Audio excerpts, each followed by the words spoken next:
Hi, my name is Chris and I'm a solo full-time RVer.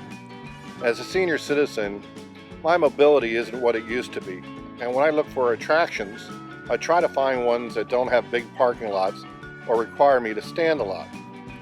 And so I found the Sea Life Aquarium in Orlando, Florida, and got a behind-the-scenes look at all the exotic fish that they take care of there and how they take care of them. So please watch the end of the video and see the great discoveries I made that day.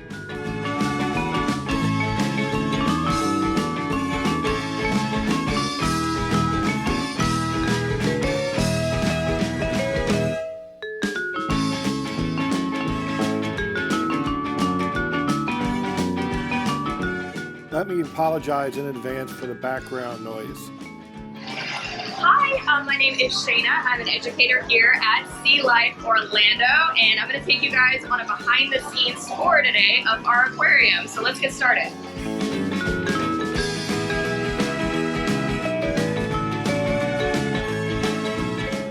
What can you tell me about this area? This is our Pacific Ocean tank. This is about 60,000 gallons and 16 feet deep.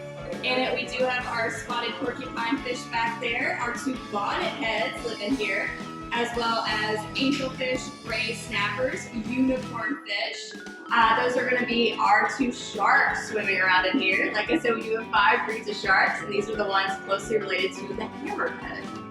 He seems the most curious to stare at the turtle. A lot of them are very curious about people, so they can see through the glass, a little bit distorted. The first place we're getting into is our ocean haze area, where you can see our lionfish, one of our most exciting fish in here. It is an invasive species from the Indo-Pacific Ocean. They were released into the Atlantic. Very bad idea. They're an invasive species to the entire ecosystem, so they're killing a lot of the animals. And they're also bad for humans. So if you step on one of those guys, you're going to be in some pain. Now right here is our moon jelly wall. There's about 200 moon jellies in here. Everything from little polyps to fully grown moon jellies. These guys are individually placed in here. So a very long process, very delicate. The tank itself is made with a curvature. So these guys are not stuck in any corners, and their delicate bodies cannot be ripped from something that would be in a triangular shape or a square shape. So it is completely circular. Heading down to this way, we're going to head into Ocean Cave, or Shark Shipwreck. We just passed Ocean Cave, heading into Shark Shipwreck now. We do have 5 total breeds of sharks here at Sea Life, including our largest agave, a 6-foot-long zebra shark. We also, in conjunction with these zebra sharks, have epaulet, coral cat, striped bamboos, and our bonnethead sharks, which are closely related to the hammerhead.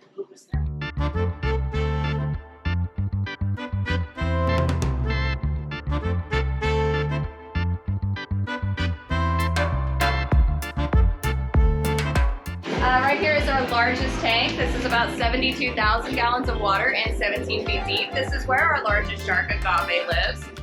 She's currently swimming up over that 360 tunnel. We also do have a shovel-nosed guitarfish. Her name is Taylor, and she comes right on by. She behaves more like a stingray. She loves to be on the bottom of the tank, bury herself under the sand.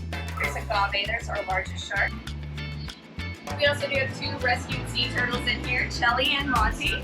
A green sea turtle and a camp ridley, and various fish, including our gray snapper, sheep's head fish, tarpon, and 2 groupers, including an Atlantic Goliath grouper. Those fish can weigh upwards of 800 pounds. That's our largest stingray, a mangrove whipwray. His name is Manny. But we do have 3 more types of stingrays here: cow-nosed, southern, and blue spotted rays. And I guess you don't go swimming with any animals. I personally do not. We have a full aquarius and diving team that do get in the water with these animals. Wow. There's Chelly, that's our green sea turtle. Chelly was struck by a boat in 2009 down in the Keys. So his shell split apart in the back, and when it fused back together, it left an air pocket underneath, and it paralyzed his back 2 livers. So he has a buoyancy issue because of that air pocket, and he is a paraplegic because those back 2 livers are paralyzed. He was in rehabilitation down in Marathon, Florida, that's down in the Keys. He's not in any type of pain, but he's just a poor swimmer, so he cannot be released back into the wild for fear of getting hit by another boat. You see one of our green moray eels right there. That's Sassy. She's about 6 feet long. In the wild, Eels love living in the crevices of dark caves, so she's happy as a clam in there. She's just exhibiting behavior that she would in the wild. Now we are entering our Pacific Ocean. Come on, get it. Oh, this is just too funny over here. You know, we got little bubbles throughout so people can take photos and check out our marine life from a different perspective. That's clever.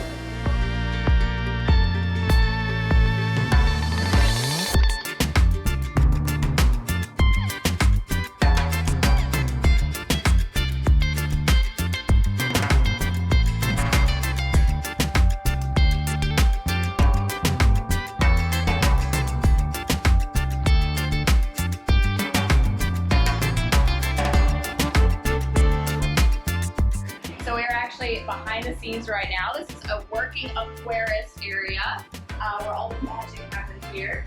The first place we're actually going to go is going to be our food prep area. This is the most important place. All of our animals do get fed multiple times a day, some of them, and we need to make sure everybody is happy and healthy. So you can see large industrial sized fridge and freezer, even medications and vitamins up there. And we have a very extensive feeding chart over there. So you can see on there types of animals like our puffers, our coopers, but also individual animals. Like our largest shark agaves on there. And they all have meat. They do, they all have names. We try to name as many as possible. We even take polls to see what kind of name we would like, just to make it more fun for kids and so everybody knows who we're talking about.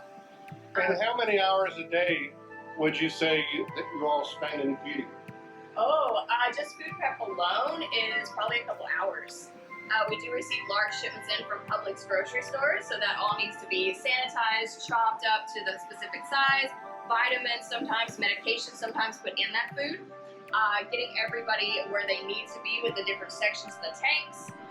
So a lot of food prep. Some of our aquarists get here at like 4 in the morning. So they eat the same things we do. They do. Shelly in particular, like I said, he eats everything from sweet potatoes, green peppers, lettuce, kale, salmon. And what kind of fish was he? He is a green sea turtle. The sea turtle. Sea turtle, yeah. But a lot of our animals are omnivores as well, so a lot of our fish do eat meat, but they also enjoy lettuce, kale, pumpkins at Halloween time even, and watermelon in the summer. So little enrichment activities. Just because they are animals doesn't mean they don't like certain foods and they can't get nutrients and minerals from more tasty food that they would enjoy. So we just try to do the best we can for our animals to make sure they're eating something delicious and also nutritious. Do you have to supplement their diet with any kind of medications or? Some of them do.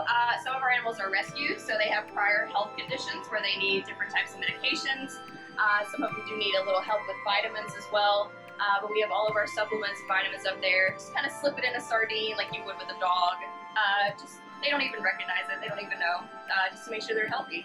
We work very closely with the vet staff as well. They come in at least twice a month to check on our animals to make sure everybody is doing well. In the water. Yeah, they dive in the water. Oh, yeah, that must be a great job. Absolutely. Air tanks fully geared up. Yeah, absolutely. They even clean the inside of the glass. Some of our aquariums sift through the sand, make sure everything's clean. Do quick checkups on the animals daily. Yeah. A lot goes into it. If you want to be an aquatic vet, this is the place to come to. Absolutely. Come on down. We would love to have you. Right now we're going to be headed into our laboratory, our quarantine area as well. As you can see right here, we do have a couple items, including shark eggs. We do have 3 sharks here that lay eggs. So our white-spotted bamboo, coral cat, and epaulet shark all lay eggs. These, of course, are unfertilized, so no babies inside. The fish will actually eat those eggs. No need for the aquarius team to get them. They're full of nutrients for the fish. Now we do also have a lobster molt, horseshoe crab molts. We have all of those here. The lobster is out front, and the horseshoe crabs we're going to see a little bit later.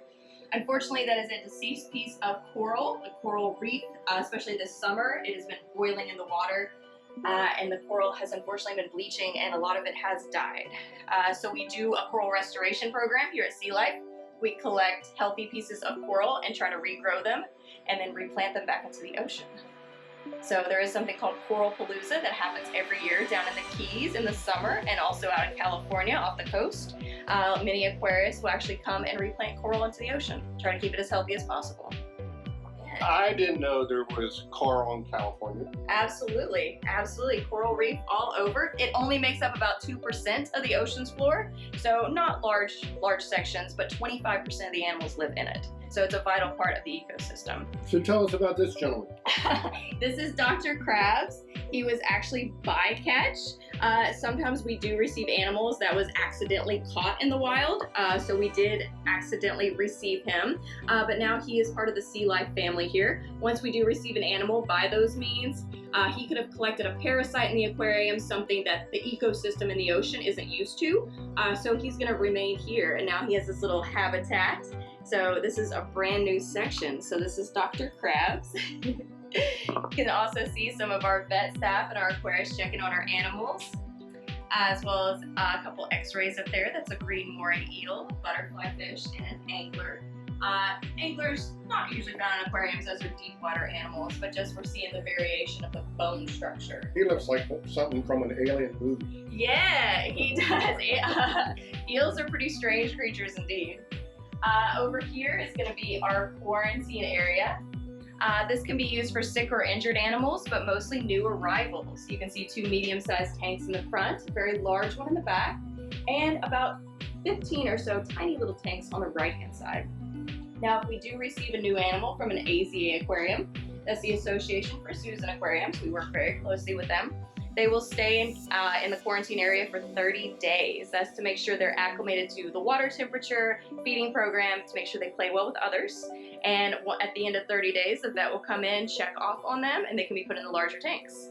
If they do come in with a type of parasite or sickness, that can be cured within 30 days. You do not want to put a sick or injured fish in with many other fish. The whole tank will get sick or bad things could happen within it. So we need to make sure everybody's happy before we put them on the floor. It's a bit noisy here. It is, just a little bit. We do have a very extensive filtration system, biological, chemical, and mechanical. So we're going to head up over our tanks right now. Total, it is about 300,000 gallons of water, and the deepest point is 17 feet. Now this is our very large filtration system. We'll stop here briefly. And we have an entire team that actually works in this area. So there are UV sterilizers, sand sifters, all kinds of mechanics happening to make sure this water stays as clean as possible. This does run 24/7, 365, and we have a 10,000 gallon water reservoir underneath sea life. Just in case there was any contaminants in the water in Orlando, we can slowly push water through and keep these animals healthy as possible. So very large filtration, heating and cooling, more of that over here as well. So what do you have over here? This is the Pacific Ocean in here. In this tank, you're going to see 2 of our bonnet head sharks. Their names are Mario and Luigi. They're right here. I notice they're all swimming in the same direction. Pretty much, yeah. They all kind of do something called shoaling. So that's just kind of swimming around. A lot of them do travel in schools as well. A lot of our soldier fish and our angel fish will travel in schools together. Safety in numbers is what a lot of these animals abide by, because they don't know that there's no predators around, so they need to stay as safe as possible. Alright, so here at Sea Life, we do have very many aquariums from across the country and even the globe, but we also do have 2 animal sanctuaries as well. Our beluga whale sanctuary all the way up in Iceland. It does house 2 orphan beluga whales, little gray and little white. This is an in-ocean sanctuary, so there are smaller animals in there, real coral, and it is guarded 24/7 on the perimeter. We do also have our Cornish seal sanctuary all the way up in the UK. It houses about 20 or so Cornish seal pups at any given time. These guys are released into the wild if they can be. If they do not have the survival instinct, they will remain in the sanctuary, safe place to call home. But the ones that can be released into the wild, they will be. We also do a lot here in Florida and Orlando. We have been certified and granted many accreditations.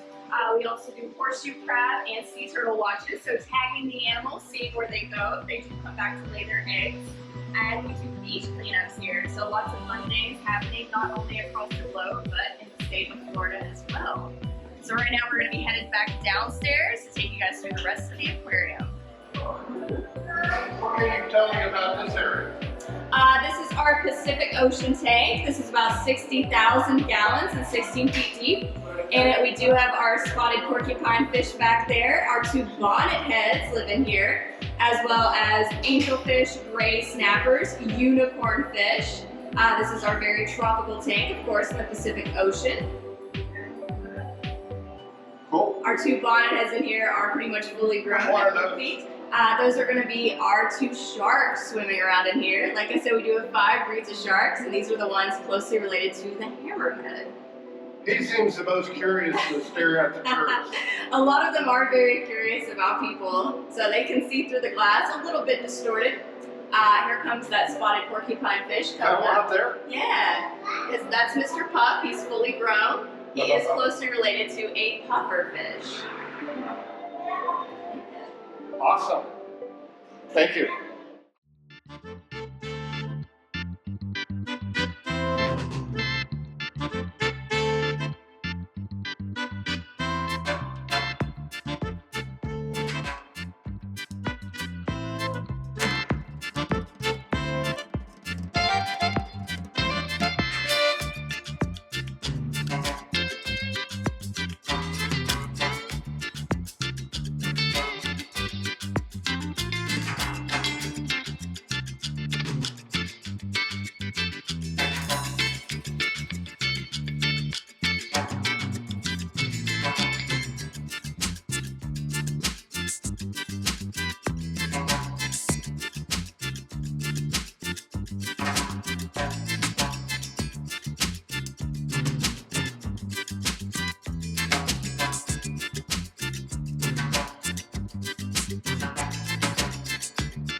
I hope you enjoyed my exciting aquatic adventure to Sea Life Aquarium.